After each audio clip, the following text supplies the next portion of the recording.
Hi everyone, I hope you guys are doing great. So guys, आज हम discuss करेंगे Pakistan nuclear programme के बारे में। पाकिस्तान न्यूक्लियर प्रोग्राम के बारे में बात करने से पहले हम ये देख लेते हैं कि पूरे वर्ल्ड में ऐसे कौन से देश हैं जिनके पास एटॉमिक वेपन है।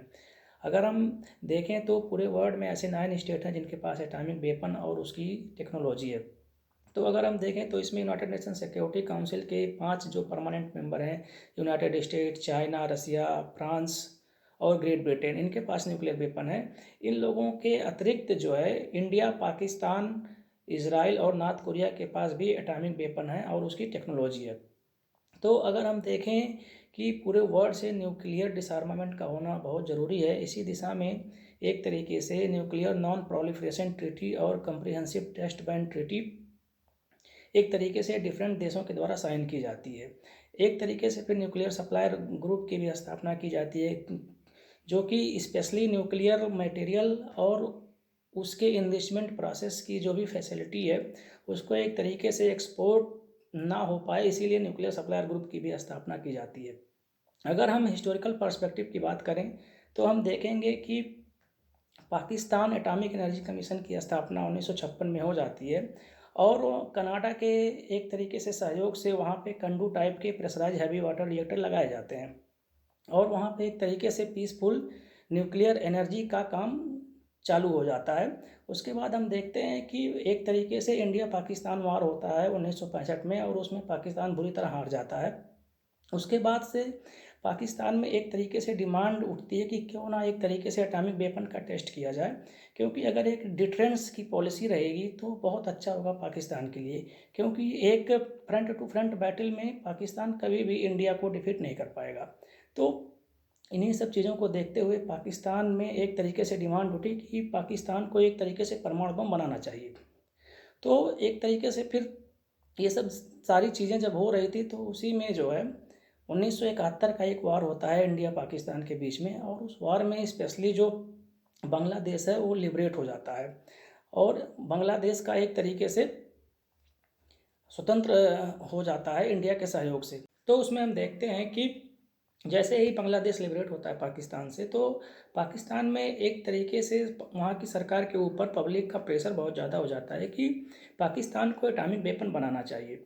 तो उसी कड़ी में हम आके देखते हैं कि सन 1972 में बांग्लादेश जैसे ही लिबरेट होता है उसके एक साल बाद वहाँ पे पाकिस्तान एटॉमिक एनर्जी कमीशन का गठन होता है और उसकी कमान एक तरीके से मुनीर अहमद खान को दे दी जाती है। मुनीर अहमद खान को कहा जाता है कि आप कैसे भी करके 1976 तक एक परमाणु बम का आविष्कार करें। तो उसके बाद हम देखते हैं कि वहाँ पे एक तरीके से एटॉमिक वेपन का कार्यक्रम शुरू हो जाता है। उसके बाद से मुनीर अहमद खान का भी स्टेटमेंट आता है कि हम 1976 तक एक तरीके से एटॉमिक वेपन जो है बना लेंगे। लेकिन हम ये देखते हैं कि 1976 तक एटॉमिक वेपन बन नहीं पाता है, उसमें बहुत सारी प्रॉब्लम्स आती हैं। उसमें मेजर प्रॉब्लम जो होती है वो एक तरीके से गैस सेंट्रीफ्यूज की होती है। गैस सेंट्रीफ्यूज से यूरेनियम इनरिचमेंट किया जाता है, लेकिन वो फैसिलिटी पाकिस्तान के पास नहीं थी कि एक तरीके से यूरेनियम इनरिचमेंट किया जा सके। तो उसके बाद हम देखते हैं कि ऑस्ट्रिया की राजधानी वियना में एक मीटिंग होती है। वहाँ पे अब्दुल कादिर खान, मुनीर अहमद खान और पाकिस्तान के उस समय के प्रधानमंत्री जुल्फ़िकार अली भुट्टो एक साथ मिलते हैं।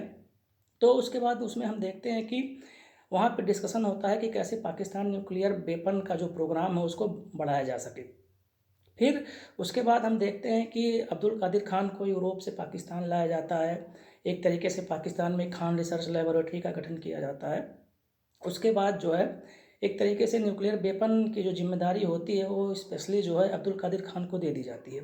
फिर बाद में हम ये देखते हैं कि अब्दुल कादिर खान ने यूरोप में एक देश है नीदरलैंड, उसकी राजधानी एम्स्टर्डम है। तो वहाँ से उन्होंने गैस सेंट्रीफ्यूज में वहाँ वो काम करते थे। तो वहाँ की टेक्नोलॉजी जो भी थी गैस सेंट्रीफ्यूज की, वो सारी वो चुरा लेते हैं वहाँ से और वो बीमारी का बहाना करके पाकिस्तान आ जाते हैं और पाकिस्तान में एक तरीके से न्यूक्लियर प्रोग्राम की जो शुरुआत होती है वो बहुत तेज़ी से आगे बढ़ने लगती है। फिर उसके बाद हम देखते हैं कि पाकिस्तान में कई तरीके के न्यूक्लियर रिएक्टर लगाए जाते हैं। चासमा 1, चासमा 2 न्यूक्लियर रिएक्टर लगाया जाता है। कोहूटा न्यूक्लियर कॉम्प्लेक्स एक तरीके से वहाँ पे कंटिन्यूअस होता है। उसके बाद से हम देखते हैं कि इंडिया ने एक तरीके से बुद्धा स्माइलिंग नाम से 1974 में राजस्थान के पोखरण में एटॉमिक विस्फोट कराया था।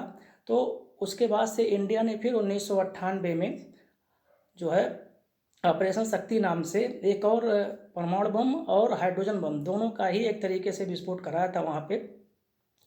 तो उसके बाद से पाकिस्तान के ऊपर और प्रेशर बन जाता है, और पाकिस्तान ने वहाँ पे एक हम देखते हैं कि ईरान के पास एक चगई हिल्स है, वहाँ चगई 1 और चगई 2 नाम से 2 एटॉमिक टेस्ट करता है पाकिस्तान, और पूरे वर्ल्ड में ये मैसेज चला जाता है कि पाकिस्तान एक एटॉमिक वेपन बन गया है।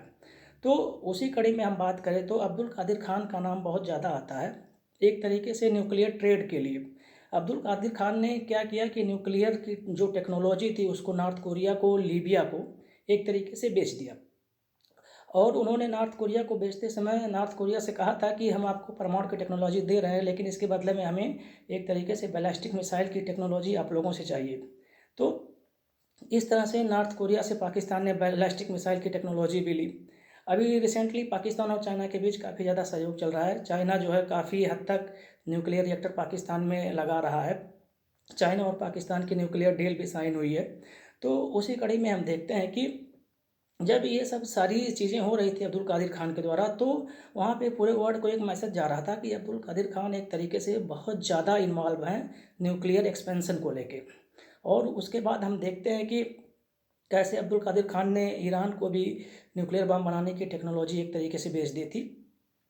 उसके बाद अगर हम फाइनली देखें पाकिस्तान के न्यूक्लियर कॉम्प्लेक्स के बारे में, तो पाकिस्तान के कुछ रिएक्टर बहुत ही फेमस रहे हैं। जैसे अगर हम नॉर्दर्न पाकिस्तान में बात करें तो उसमें चासमा 1 और चासमा 2 न्यूक्लियर रिएक्टर बहुत ही फेमस रहा है। और उसके बाद अगर हम देखें तो कोहूटा न्यूक्लियर कॉम्प्लेक्स भी बहुत फेमस रहा है।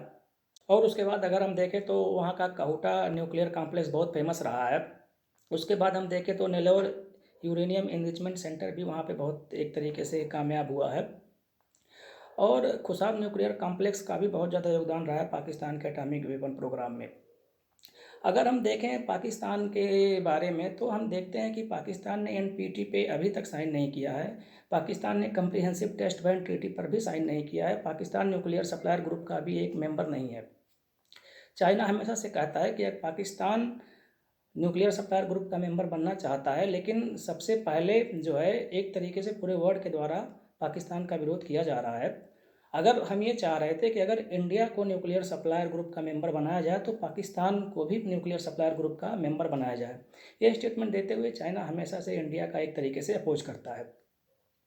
तो उसके बाद हम देखते हैं कि पाकिस्तान में जब ये सारी चीज़ें हो रही होती हैं तो पाकिस्तान के बारे में पूरे वर्ल्ड को पता चलता है कि पाकिस्तान ने कैसे न्यूक्लियर एक्सपेंशन को बहुत तीव्र गति से दूसरे देशों को वहाँ की टेक्नोलॉजी बेच दी, और उसका जो न्यूक्लियर प्रोग्राम है वो बहुत ज़्यादा जो है रिलायबल नहीं है। तो उसके बाद अगर हम देखें कि पाकिस्तान में न्यूक्लियर कमांड की, तो अगर हम देखें तो स्टार्टिंग फेज की अगर बात करें तो ये प्राइम मिनिस्टर और प्रेसिडेंट दोनों ही मिल के एक तरीके से डिसाइड करते थे कि अगर किसी देश के ऊपर न्यूक्लियर अटैक करना होता है। लेकिन अगर प्रेजेंट सिनेरियो की बात करें तो उसमें ये आता है कि केवल प्राइम मिनिस्टर के हाथों में है न्यूक्लियर कमांड। मतलब प्राइम मिनिस्टर अगर आदेश देगा तो किसी दूसरे के देश के ऊपर एक तरीके से न्यूक्लियर अटैक हो सकेगा। दूसरी बात हम ये भी देखते हैं कि पाकिस्तान ने एक तरीके से कहा है कि अगर हमारे इंटरनल सिक्योरिटी पर कोई भी खतरा आता है तो पाकिस्तान जो है अपने एटॉमिक वेपन का यूज कर सकता है। तो दोस्तों आज तक के लिए इतना ही, मिलते हैं आप लोगों से नेक्स्ट वीडियो में, तब तक के लिए बाय बाय।